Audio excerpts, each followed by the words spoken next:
విరూపుడు, ద్విజన్ముడు, అకుంఠిత దీక్షాపరుడు, సర్వశక్తి సముపార్జితుడు, గుణశ్రేష్ఠుడు, సురజ్యేష్ఠుడు ఇలా మహావీరుడు అవతరించాలి. అవును తల్లి, అటువంటి వీరుణ్ణి ప్రసాదించి లోకాలను కాపాడు మాత.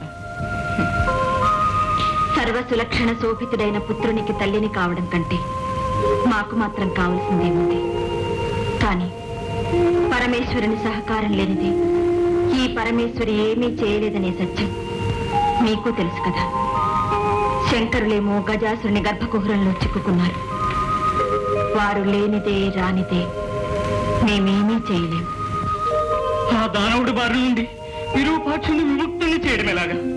అడుగా అపాయాలన్నిటికీ ఉపాయాలు చెప్పగల ఉపేంద్రుడు ఆ శ్రీహరిని ధ్యానిస్తే సరి. ఓం నమో నారాయణ, ఓం నమో నారాయణ.